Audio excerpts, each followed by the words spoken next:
Welcome to the Beyond Jiu Jitsu Podcast. I'm your co-host, Kieren Lefebvre, joined by Adam Childs. Kieren, episode 98. Yeah. You didn't put a jumper on. Oh, no, I don't have a jumper on. I just have this fleece. Bro, you're going to be cold. So cold where we record at the moment. It's currently winter in Australia, and international listeners will be like, but Australia's like desert and super hot. Yeah, I mean, we don't get that cold here compared to, you know, North America or Canada or something. But the problem with the cold in Australia is because we don't get that cold, we don't have the infrastructure for it. So if it's like 8 degrees outside Celsius, because we're not spastics, right? Fahrenheit, can move over Fahrenheit. If it's like 8 degrees outside, it's like 8 degrees inside. Yeah. Your windows don't close properly. Gusts of wind come in under the door. There's no such thing as central heating. Yeah. And before the episode, you were like, man, I'm cold. I'm going to need another jumper. And then you didn't get one. Yeah, I'll be right. Keep me on my toes. You'll be right. You got a coffee. That'll warm you up. Yeah. Thanks. If not, I'll just take over. Yeah. Man, episode 98, we're talking about what we learned from Craig Jones. Our regular listeners will be like, what you did, what we learned from Lachlan Giles, and then a few episodes before that, what we learned from Mario Hayes, where we actually had all three of them in Sydney within the 1 week. I know that Lockie and Craig were both here because it was the week of the ADCC Oceania trials. I think that just happened to coincide with Mario Hayes being in Sydney. So they would, you know, getting to train with those guys all happened within the 1 week, which is why these episodes are so closely packed together. It was a massive week of jiu-jitsu. I had the Craig Jones seminar, which we're going to talk about. Had the Lachlan Giles seminar, which we already spoke about 2 episodes ago, 96, I believe. Or maybe even last episode. Lockie's was last episode. Oh, 97. Yeah, it was too. Yeah. So last episode we spoke about what I learned from that seminar. And then I went to ADCC trials and it was great. It's like it was like a massive week of jiu-jitsu. Yeah, it was. It was crammed down my throat. Pretty condensed. Yeah, but it was good. So yeah, we're going to talk a little bit about that, what the seminar was like, and what we learned. So I only just thought of this right now. I don't know if... I mean, you obviously know this at our gym at Alliance Sydney. We're working on a revamp of our website, and part of that is this sort of like video platform thing, not like an instructional thing, a little bit different, a bit unique, specific to us. But anyway, that part of that is capturing a lot more content. So someone filmed you and I rolling the other day, no gi, and I don't know if you noticed it at the time, but I was like, because Kieren and I both went to the Craig Jones seminar and we were our drilling partners at the seminar. And I did notice. Yeah. So I was like, oh, I'm going to do this particular move we learnt at the seminar. And I was like, surely Kieren knows, because we were both there. We drilled it together. And I was like, so it's not going to happen. But it happened. And I was like, yay. So I just had this thought of like, I could clip that and put it on Instagram. Yeah. Yeah, let's clip the whole roll. Whoa, slow down. Yeah. I was trying to hit it on Toby last night because Toby, for long-time listeners... I filmed that roll too. Yeah. For long-time listeners, we keep saying that, but for people that have listened to podcasts before, you may have heard the name Toby long time ago as a good training partner of mine. He had a bit of a hiatus because he was unwell, but he's back now. So yay, shout out to Toby. And what happened to his knee last night, Kieren? Maybe he's not back. Oh man, fuck, it popped a few times. Like, I hope it's okay. Like, I was so paranoid about it because I've never had someone's knee like audibly pop multiple times when I'm applying submission. I heel hooked him, and he's quite resilient. He held it a long time. Yeah, there's times I've even just straight footlocked Toby, and it's either kind of gone so far where I thought it was going to break before he tapped, or it popped or something, or times where I've just let go, being like, it's not worth it. He must have like family ties back to Brazil or something, because his mentality is footlocks don't work, bro. I'm like, oh, your knee is saying otherwise, my friend. Yeah. But the point of that was I tried to hit the main false reap move that Craig Jones taught, which we're going to talk about on Toby, but I didn't get the that like rear naked choke sort of grip on it. So I got the reap in, but I didn't get the grip, so I didn't have control. And when I went to invert, I completely lost it. Yeah, it all fell apart. So it's really important that you have some sort of grip on the knee, and I try to rush it. Well, maybe since I happen to have both those rolls filmed.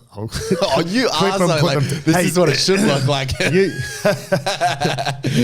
This is what you just walk straight into that. Oh, schnitzel. Yeah. But the reason Kieren was like, why don't we put the whole roll up? Because there was another bit where I think in whatever episode it was, 80 something, where you talked about why do you keep getting heel hooked? And I'm not saying this is an excuse, right? I'm just saying that I'm smelling an excuse. Factually, I have really big heels, and I dove on Kieren's legs in 50-50, and I just completely neglected my own. And when I watched the footage, I was like, man, my heel was just right there, and you were like, oh, hello, and just dug it, and then it was all over for me. Yeah, it was literally a game of chicken. It was like, two fucking trucks like steamrolling toward each other. Who's going to swerve first? And I was like, I'm not swerving. Yeah. And to be honest, actually, it was really good. I thought, it was part neglecting my own legs, but part of also thinking like they were fine. So it was a bit of a lapse of concentration, but also a bit of a false sense of security that I had there. And anyway, you got me, and then I remember Ads was filming, and he was like, wait, who tapped there? I was like, Kieren got me. He was like, Kieren got you. Say that on camera again. I was like, Kieren got me. Yeah. Come on, bro. And then I think there was like a 30-second guillotine after that, and I was you couldn't let him get away with it for too long, could you? No, I knew I was getting some. That's why after I was like, fuck, because I knew it was like I was going to get hurt. Well, not hurt, but you know what I mean. Like, no, it was actually a really fun roll. It was only like a 5-minute roll, but it was fucking awesome. Yeah. So it was a great roll. Yeah, I like that we've been working on a lot of, it was I suppose in tandem with the Craig Jones seminar, but that was sort of reinvigorated. I don't know. My interest is we've been working a lot with footlocks lately. We've been working with heel hooks where, getting up to speed with everything, and it's definitely paying off, because someone like Toby, who's been away, he said to me after the roll, he's like, I thought that you were either going to, can't remember what he said exactly, but he was like, yeah, I had a feeling that you guys were going to attack my legs because I've been away. And he knows that we've been working on that, and fucking sure enough, I was attacking his legs. Like I was just hunting that heel hook. And we've really been, stepping up. So now I feel more comfortable, and even comfortable fighting the heel hook. I think that's the most important, because when we first started, it was very catch and release. As soon as someone's caught your heel, it's like, oh, game over, restart. And you sort of just wait for them to dig it properly. But now it's like, nah, man, I can slip it. I can defend, because we've been doing a lot of defense as well. So I feel more comfortable, just not to the point where I want to let my knee pop. But also, when we spoke about the getting to a point where you can play with heel hooks and feel safe, you got to create that environment where you have trust with your training partners and whatnot, and obviously that's been built over the time that we've been working on them. Yeah. But going back to the seminar with Craig, firstly, let's just discuss how it ran different to Lockie's seminar. Obviously, every instructor runs their seminar differently. It was interesting the way Craig did his. Whether this is how all these seminars are done, I mean, would have taught hundreds, if not thousands of them. So, I'm sure they change over time. But how it was sort of structured was we did very minimal technique. Well, I think we only did 2 techniques. 2 main ones, yeah. So 2 main ones, right? Essentially, we did 3 separate times that we were sent off to drill the technique. The first was just understanding the false reap position. So it was just kind of going through the motions of going into it.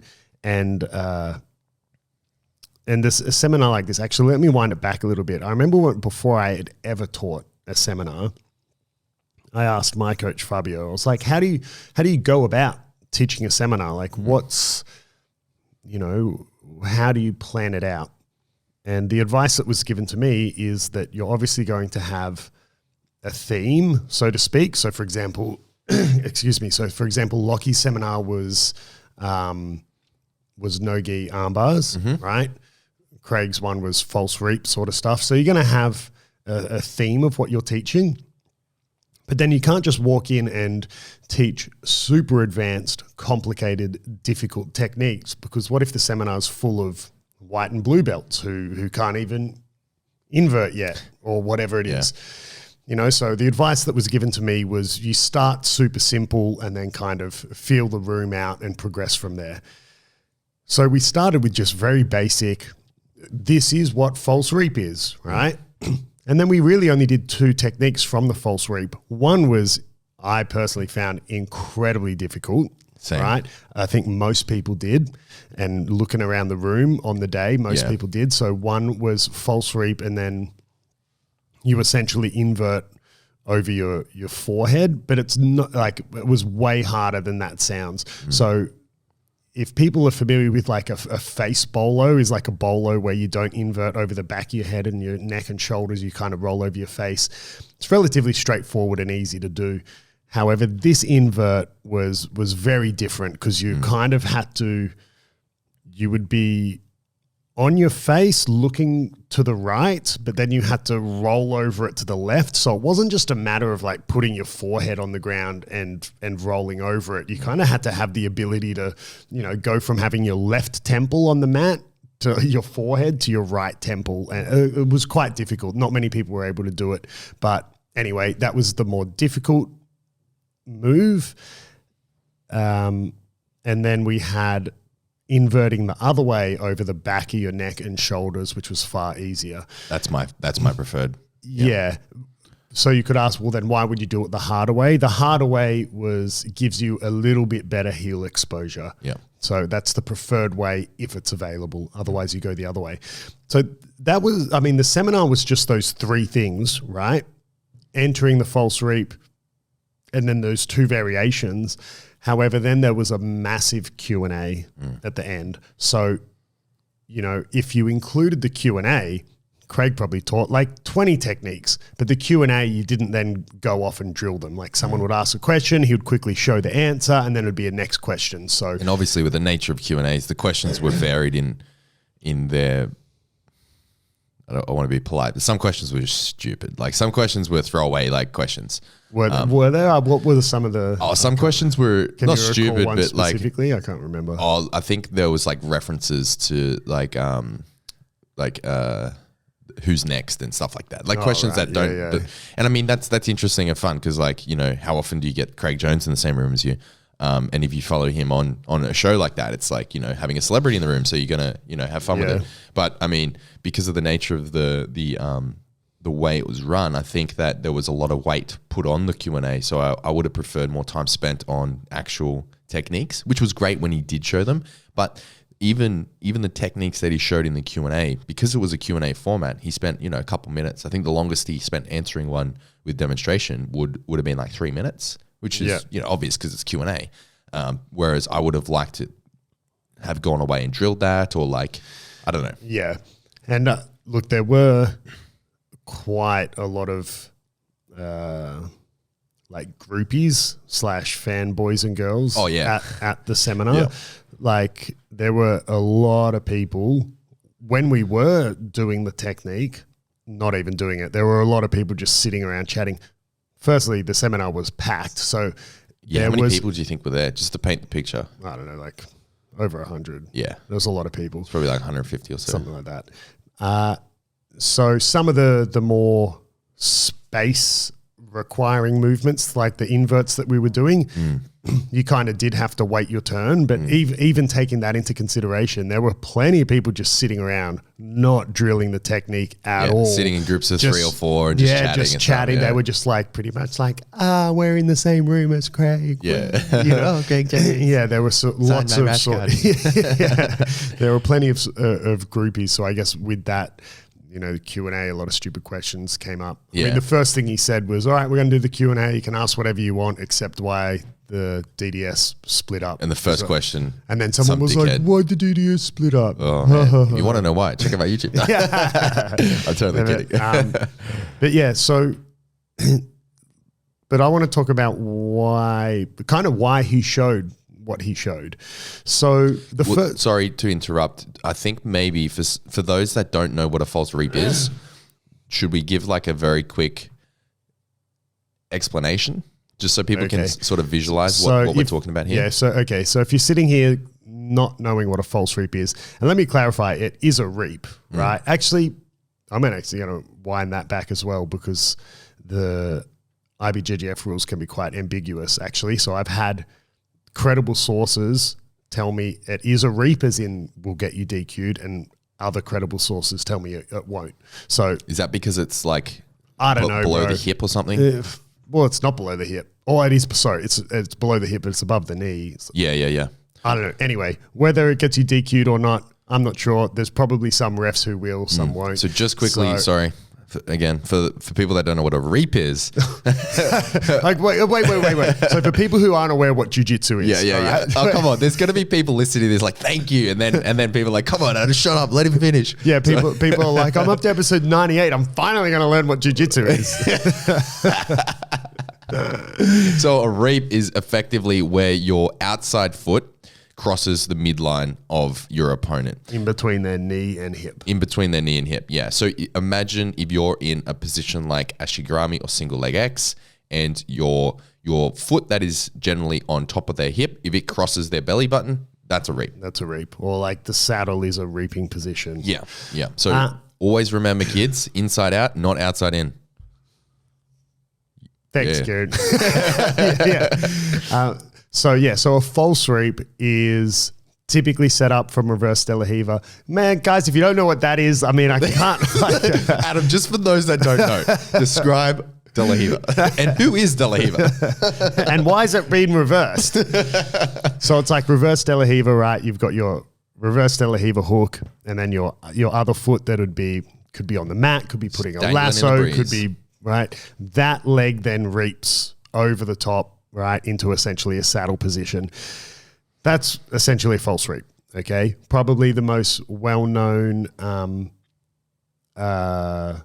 which was Jacob Couch, right? Who's Number One? Who's Number One? Mm-hmm. That was probably, who was that against again, if you recall? No, I just remember. But anyway, that was one, technique. Yeah, that was one that's in recent history sort of the one that was kind of like, holy shit, false reaps, right?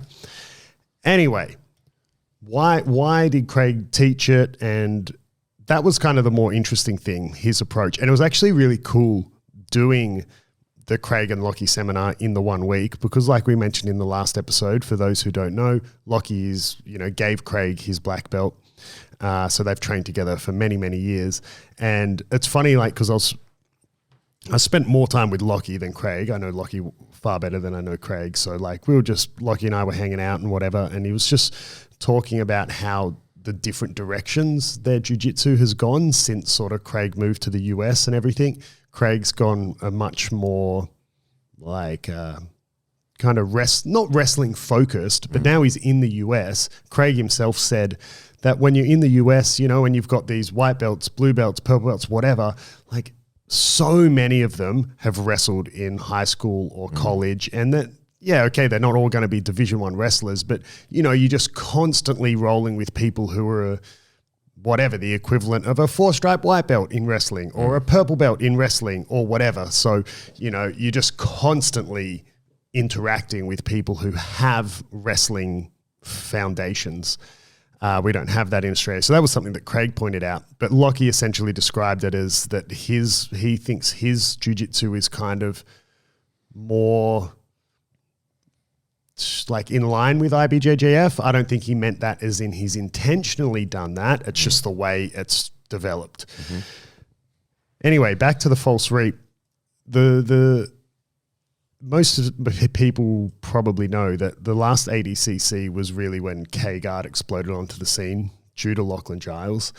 And in the beginning of the seminar, Craig kind of pointed out one of the flaws of not necessarily K-Guard, because it's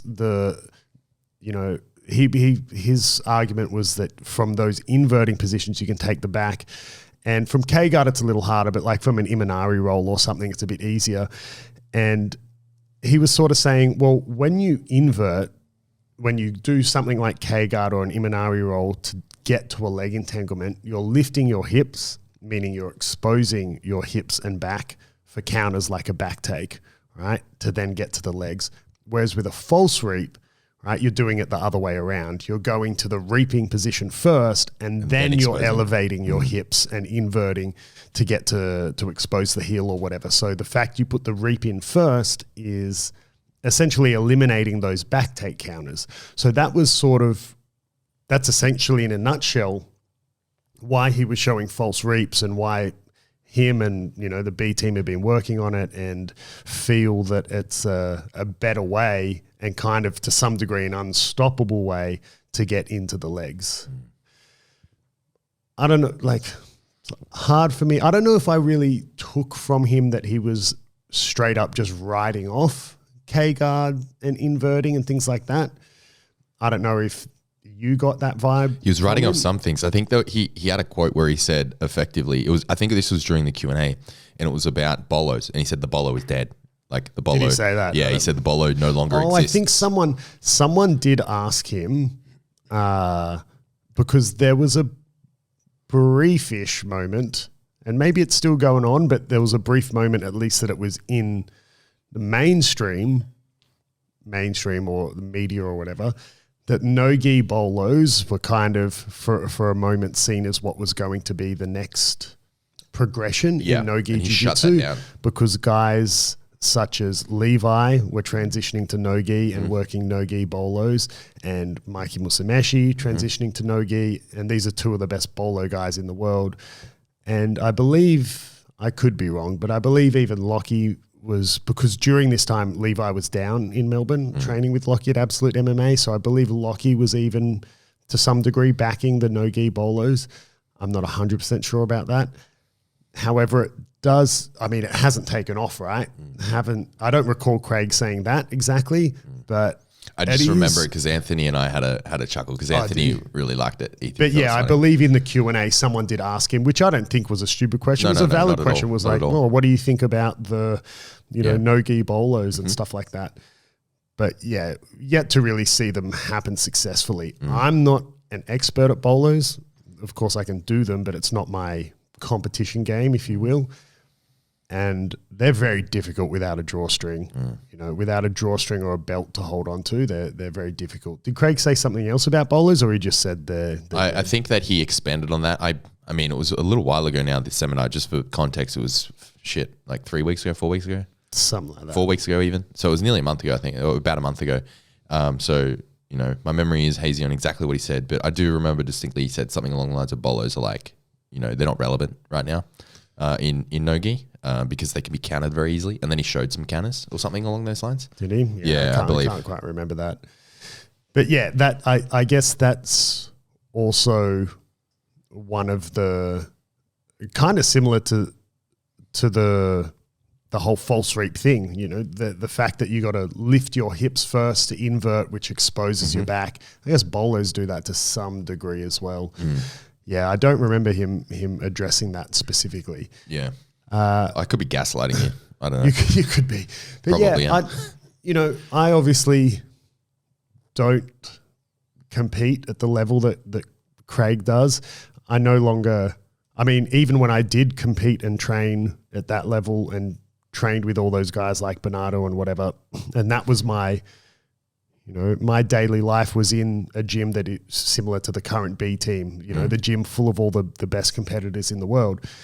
Even when I did train like that, jiu-jitsu's changed since then. So it's hard for me to, to draw comparisons. However, I don't know if I'm going to completely write off like the lifting of hips and particularly K-guard. Like I get the Imanari roll because this I'm not going to try explain too much, but the invert to K-guard, because of your leg position, you don't instantly give them the ability to sit down to like a sort of truck hookish position and take the back. Whereas an Imanari roll, one of your legs goes in between their legs. And so that makes it easier for them to put a wedge in and sit down and attack the back. So I don't believe it's completely written off, especially the fact that if you just write it off completely, there's times that maybe K-guard's not your thing, but you do it as a guard retention tool.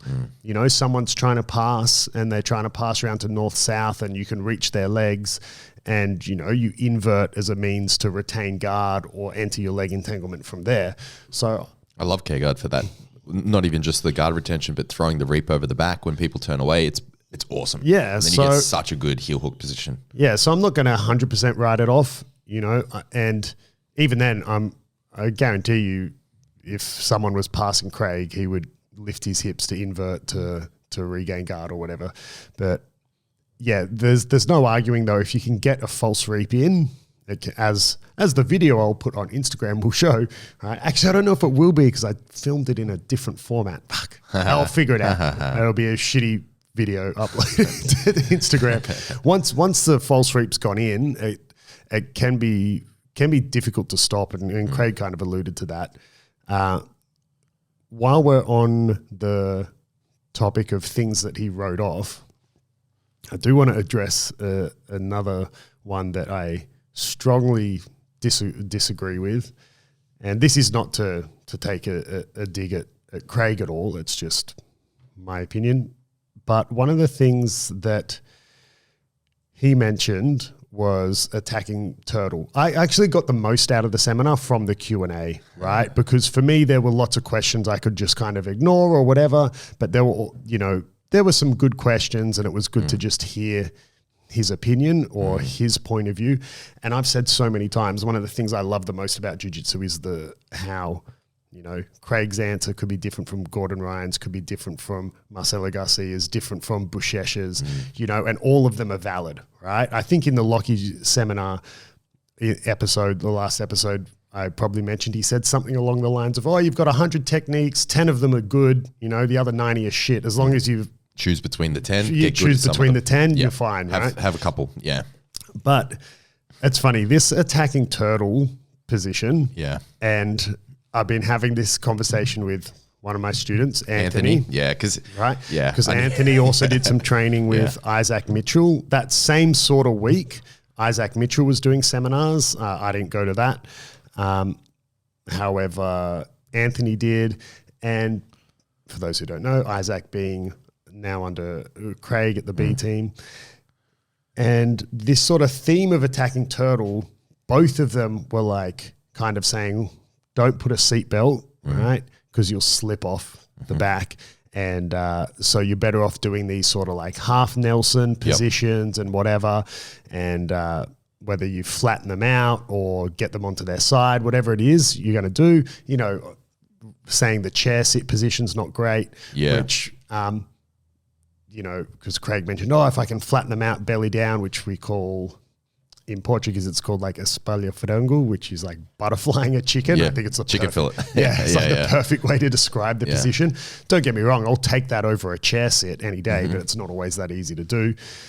But I actually strongly disagree with that. I'm not disagreeing with doing half Nelsons and all that. There's nothing wrong with those sort of approaches, right? They're awesome ways. Like wrestlers are super, super good at dealing with people in turtle, right? But also the goal in jiu-jitsu, attacking someone in turtle, is different to the goal attacking someone in turtle as a wrestler. Like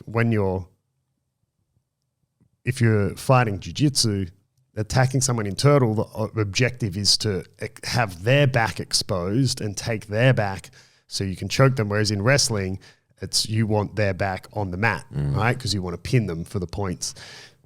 Anyway, there's nothing wrong with doing half Nelsons and all those. But the thing I disagree with is just the statement of don't put a seatbelt, you'll slip off. Because my response to that is, if you've got a shit seatbelt, you'll slip off, right? I mean, it's like saying, don't go for a heel hook, the heel will slip out. Yeah, if you've got a shit bite on the heel. Because the argument is just not, like, it's just straight up not valid in my opinion. Like, of course you can slip off, but you can also go for the half Nelson and do that incorrectly and have them end up on top of you or whatever it is. It's not the argument of not doing a seatbelt because you'll slip off.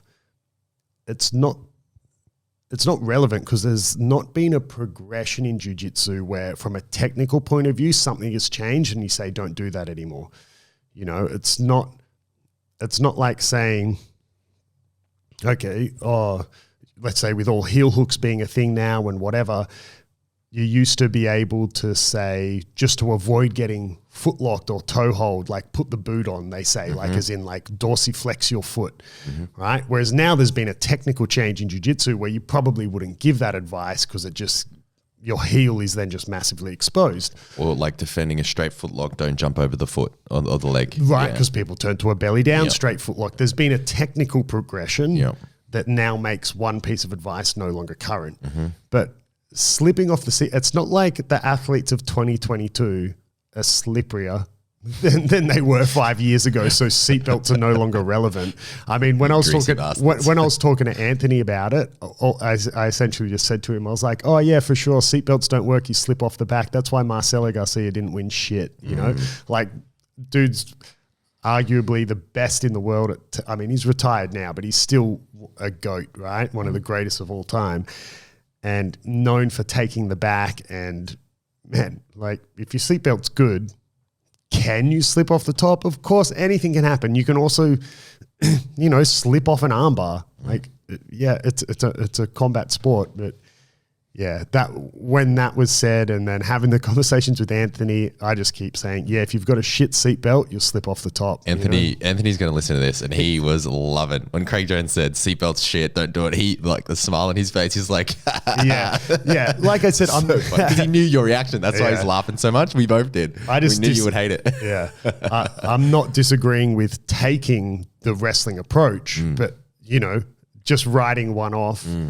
Right, you can write it off saying, oh, I don't do seatbelts because I slip off the top, right? That's fine. It's like, you don't have a knack for it, or you haven't developed it yet. No different to me saying I don't play this sort of guard because I suck at it, right? That's not me saying don't do this guard, it sucks. Maybe Craig should do some privates with you. And I think so. Come on, teach him how to do a seatbelt. Yeah. All right, first off, Craig Jones, we're going to start with the shrimp. Yeah. Make sure all the basics are good, and then we'll progress to seatbelts. One hand on top of the other hand. No, wrong way, Craig. Other way. Your hands are the wrong way around. Speaking of wrong way, I've gotten a bad habit of reinforcing the wrong hand in my seatbelts. You did it last night. Yeah, I always do it. I've identified, because you always, whenever we're doing turtle specific and we're starting there, you're like, oh, wrong hand. I'm like, oh shit. But I've noticed that I always do that way because I like my right hand reinforcing my left, but with the primary position. Okay, so for those that don't know, the logic behind, if you're attacking someone's turtle and you're in the seatbelt position and you're like your knees blocking there, so you're next to them, so you're not in a front headlock or anything like that. The goal of which hand goes on top, the way to remember it is you want to reinforce what will be your choking arm, right? But what I've gotten into is a bad habit, because I like attacking with me on their right side and my left arm under and my right arm being the choking arm. But because I'm right-handed, I like reinforcing my left because I feel like I'm stronger that way. Yeah. So I have a stronger grip. So I've gotten in a bad habit of reinforcing the wrong hand. Way around. And that way someone can break the grip on the choking arm or get a really good grip on it. And, you know, it's just never choking no one. Yeah, in theory. But it's a bad habit. So I've realized, and I only realized it when I was coaching Chad in turtle. I was like, oh, you wrong hand, bro. Like, you need to reinforce the choking. Oh, you know, I just sort of like trailed off on my mind, like, oh my god, because I knew it. I just Chad's wasn't doing it. Kieren. The Vietnam flashbacks. It's like 10 o'clock at night. Kieren, class finished hours ago. It's time to go home.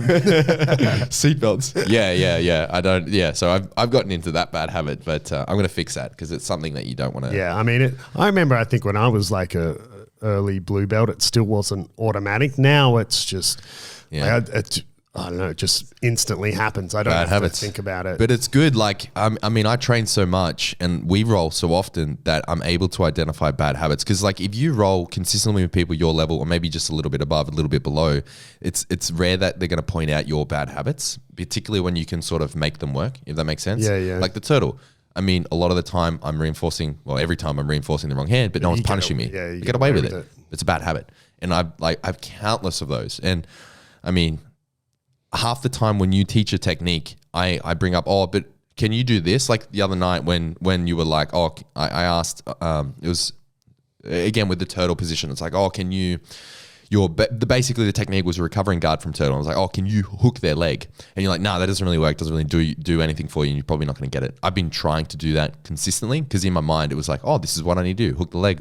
No one will be able to follow that, you know, via audio. But anyway, it's not working, and it was silly, and it's like, no, that's a bad habit. So every time like you teach something, I think back, what's my bad habit in this position? Hey, does this work? No, don't do that. Okay. Because sometimes you almost need like the consequences to come through. You 100% do.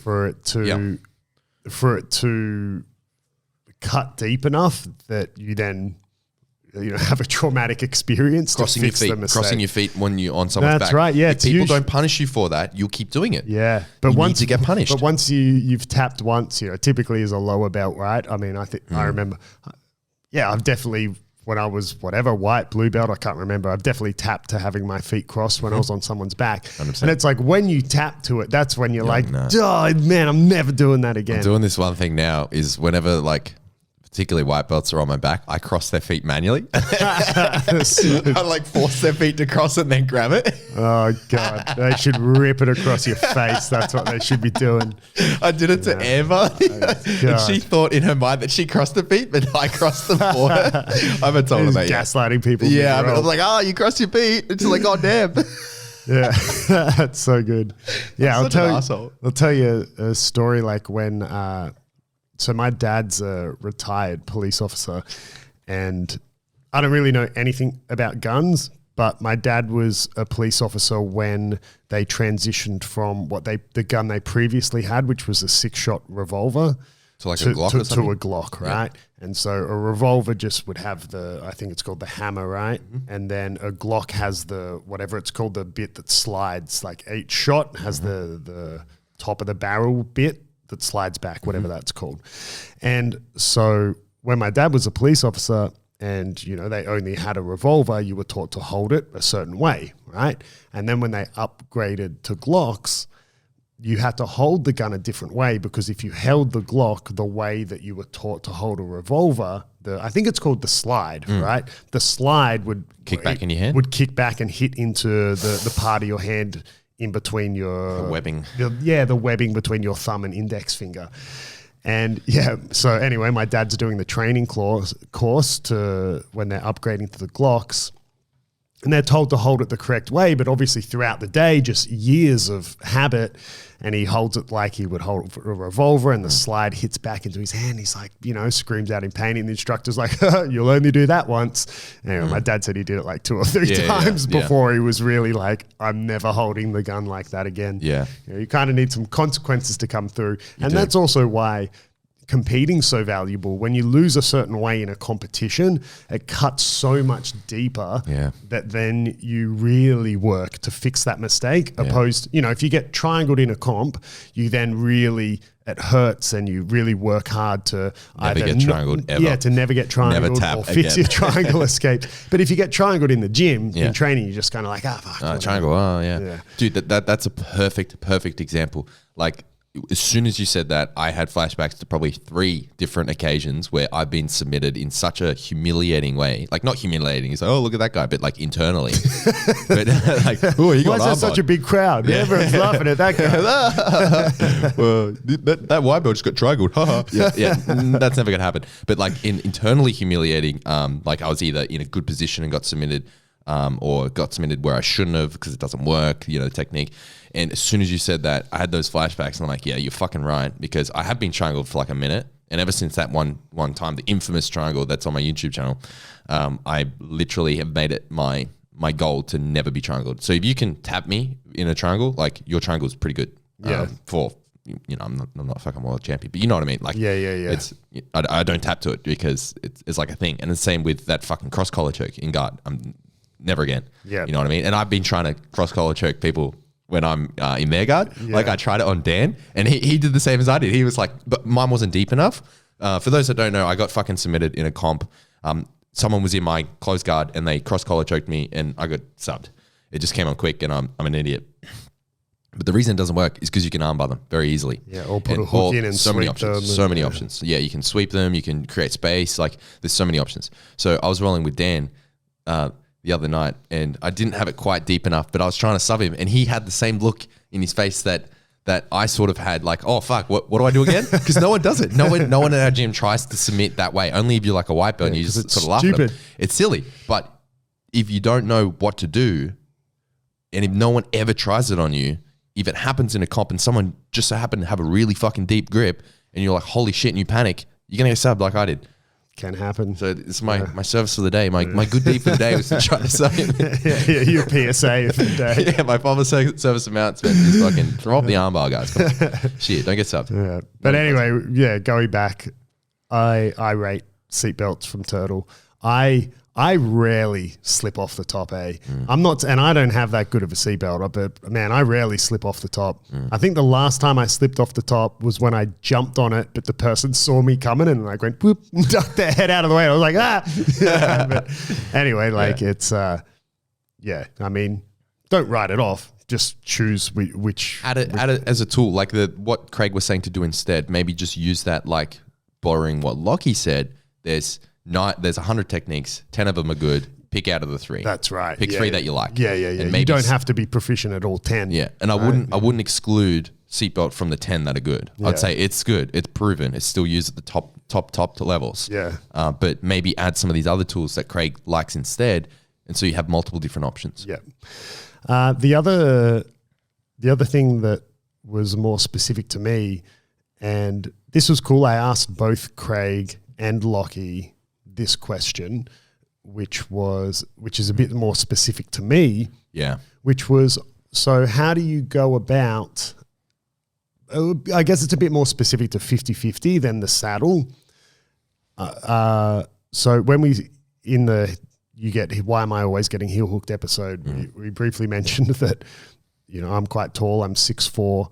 I've got wear a size 13 shoe. I've got massive heels. Even when I point my toes, you can still dig my heel. Your heel is so big. Absolutely massive. Yeah. And so my question to both of them was, okay, when you're in 50-50, how do you go about attacking the legs? Because most people are shorter than me.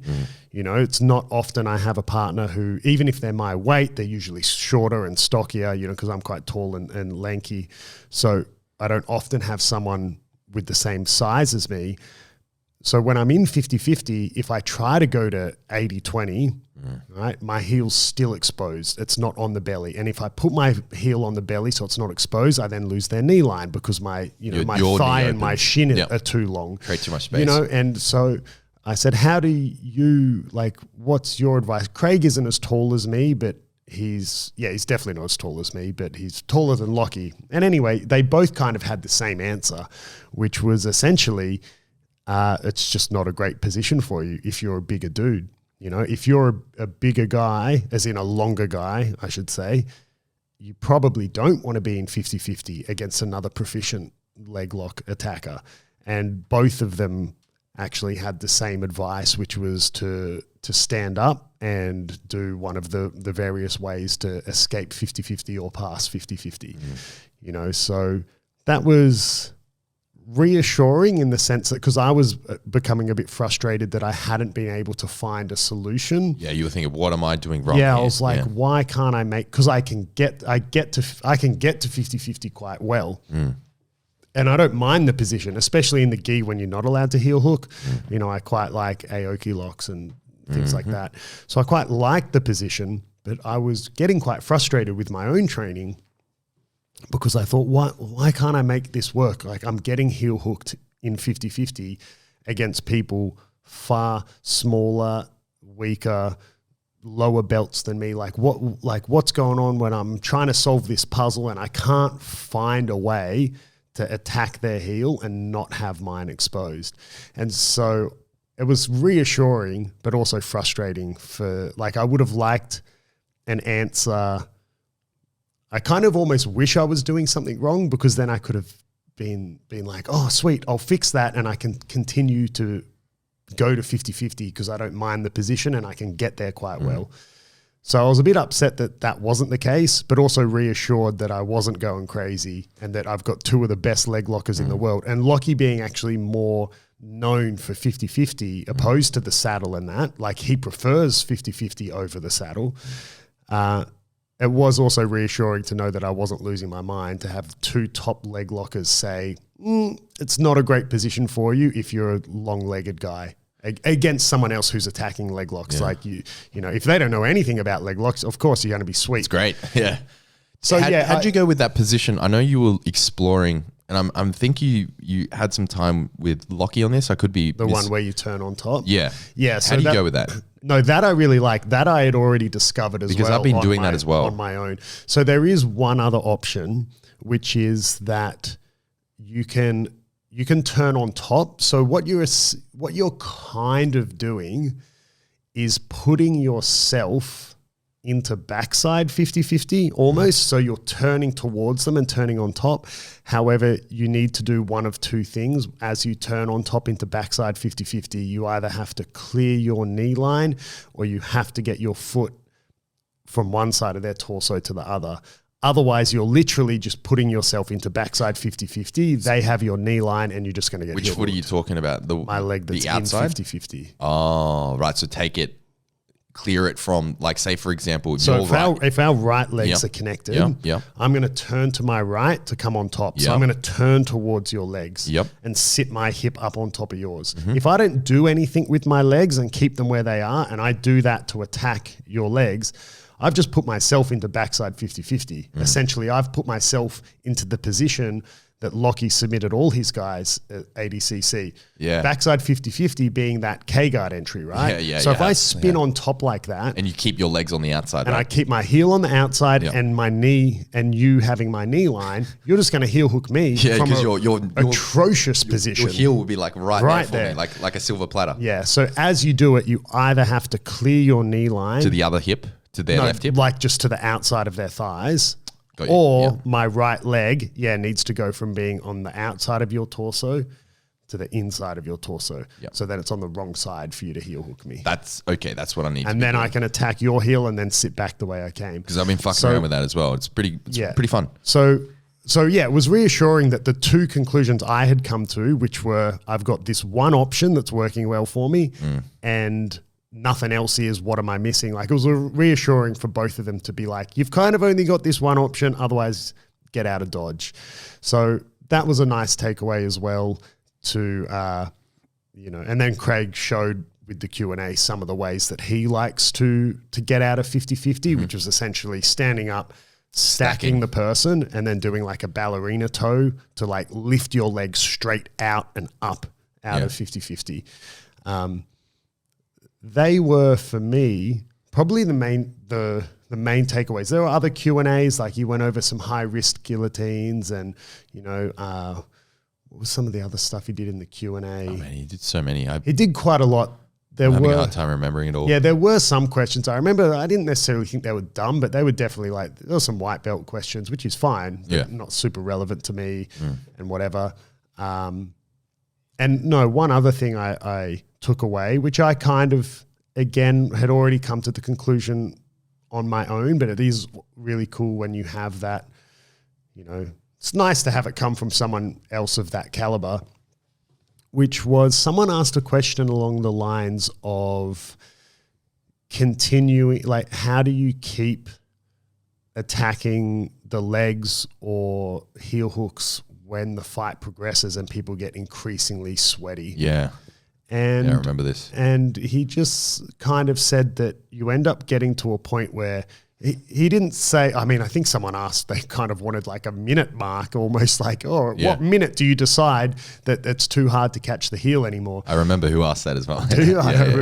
And he kind of said something along the lines of, intuitively you get that feeling of when it's quite difficult. And then all of a sudden, what are they like? Just straight footlock control becomes superior. I don't think he said those words, but it just becomes easier to hold on to someone's ankle as a whole than just the heel.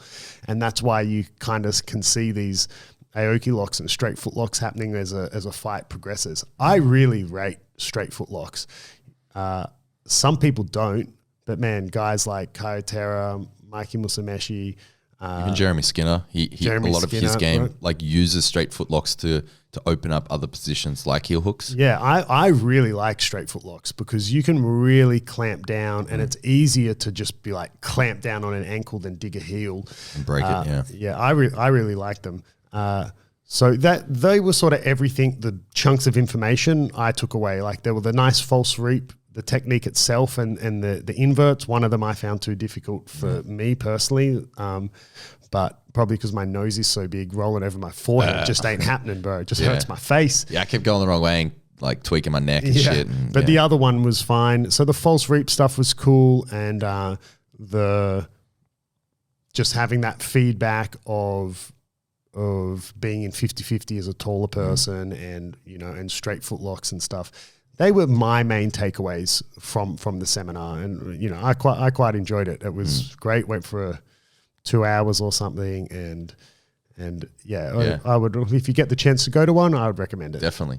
I think my key takeaway was that when you drill something for like 40 minutes straight, you're going to fucking remember it. Like we drilled for a long time. You and I were one of the few pairs who drilled the whole time. We drilled that false sweep for like 40 fucking minutes, like 2 each, one go, over and over and over and over again. So then when we got in the gym, it's the first thing I hit. And I'm still hitting them. Like I'm actually getting to the position and completing the move. I'm hitting the move because I drilled it for 40 minutes. And it's not super complicated, the invert version. This drills are killers, man. It was a great seminar. But guys, I hope that was enjoyable for you and that you could take something away from it. Remember, if you're still sitting here thinking you never explained what jiu-jitsu is, I mean, that's next episode. Tune into that. Been a while since we plugged our socials, so guys, you know where to find us on Instagram at @BeyondJiujitsu_podcast. If you want to go the extra mile, we're on Patreon as well. You can find the episodes on YouTube as well if you want to see our faces.